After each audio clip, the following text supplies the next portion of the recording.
अस्सलाम वालेकुम। आज जो टॉपिक हम डिस्कस करेंगे वो है क्लासिफिकेशन ऑफ लिगेंड्स और इसके कुछ एमसीक्यूज़ हैं।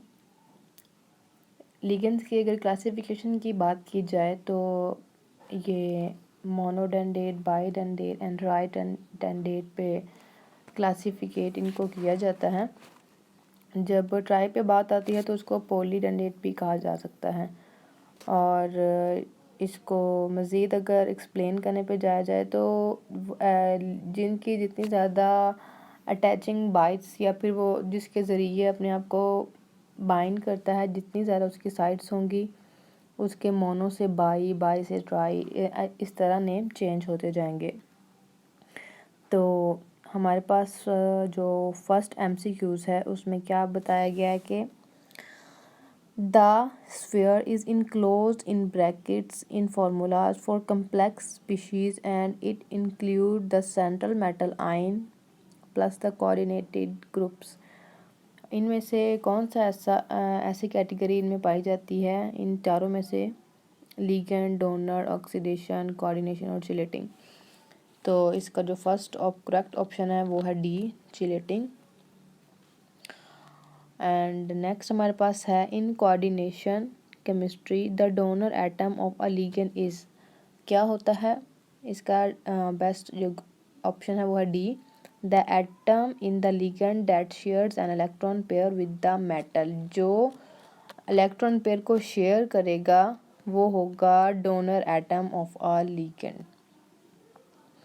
आगे थर्ड हमारे पास क्या है? Consider the coordination compound and two PTCN4 the Lewis acid is. Lewis acid is क्या है हमारे पास? डी है इसका ऑप्शन। इनमें से ल्यूइस एसिड हमारे पास है P22 positive. And fourth MCQs क्या है? Consider the coordination compound K2 copper CN4 a coordinate covalent bond exist between. किन के दरमियान ये एग्जिस्ट होता है? तो 4 का करेक्ट ऑप्शन है B, copper and CN negative में। नेक्स्ट हमारे पास पांचवा question, given the list of ligands and their corresponding names choose the pair that disagree. कौन सा पेयर है जो डिसएग्री करता है? तो पांचवें का ऑप्शन है correct B, CN cyanide. Cyanide disagree करता है। तो हमारे पास सिक्स्थ क्वेश्चन क्या है? Select the correct IUPAC name. जो आयोपिक नेम है FeF4OH2 का वो है हमारे पास, इसका करेक्ट ऑप्शन है B, diaquatetrafluoroferrate ion. तो सेवंथ क्वेश्चन है select the correct IUPAC name for carbon monoxide and ammonia के 6 आयन। तो इसका करेक्ट ऑप्शन है सेवंथ का D, hexaammine cobalt ion. Next हमारे पास क्वेश्चन है eighth, which name formula combination is not correct. कौन सा करेक्ट नहीं है इनमें से? एट्थ का ऑप्शन है करेक्ट सी। नाइन्थ क्वेश्चन है हमारे पास, what is the oxidation number of central metal atom in the coordination compound. Coordination compound में सेंट्रल मेटल एटम का ऑक्सीडेशन नंबर क्या होगा? नाइन्थ MCQ है। तो इसका ऑप्शन करेक्ट है D, +2। And valence band theory on the magnetic measurement indicate that this compound has 3 unpaired electrons. Therefore, the hybridization of the metals orbitals in this compound is। तो 10th का correct option है D, sp3d2। इसकी hybridisation हमारे पास आएगी sp3d2।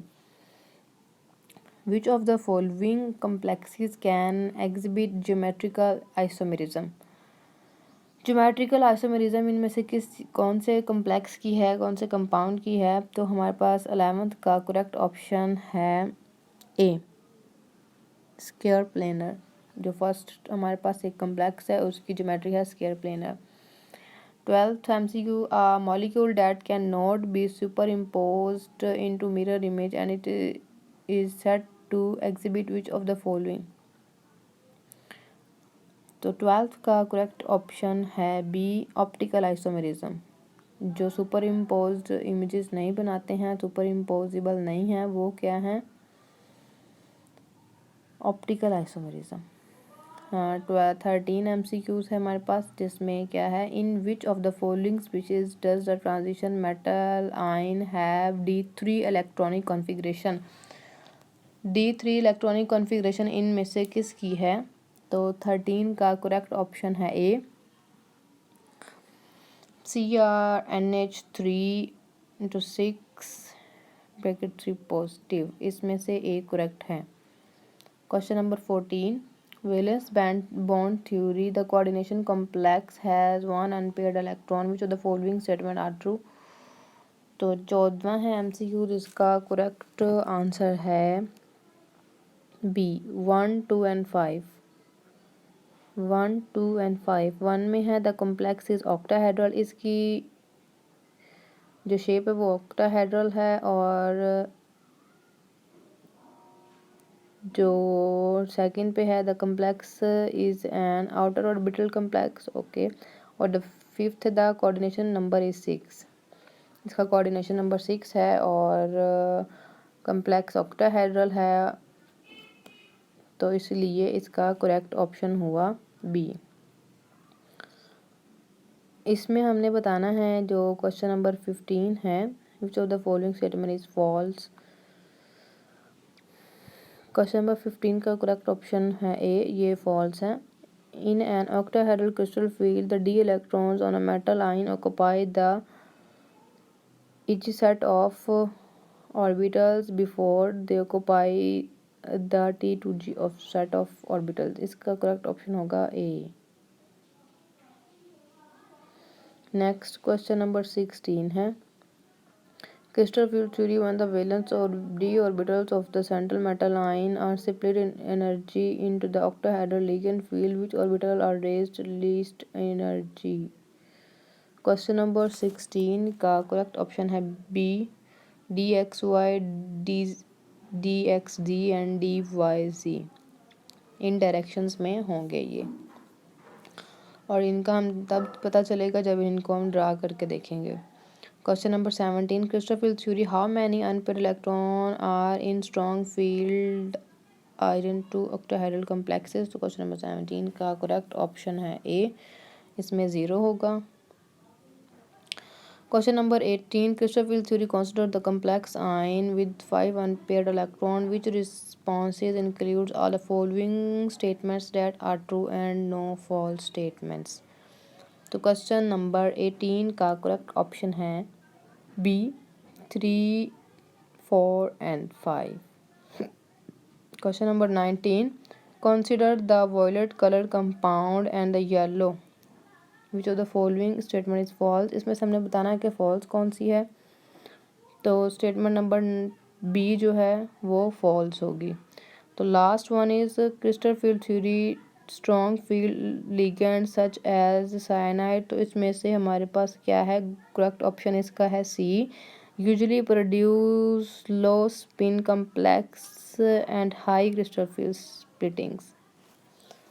तो इससे हमें पता चला कि लिगेंड्स होते क्या हैं, और इसकी क्लासिफिकेशन, और कैसे कैसे इनको नेम दिया जाता है। Thank you. अल्लाह।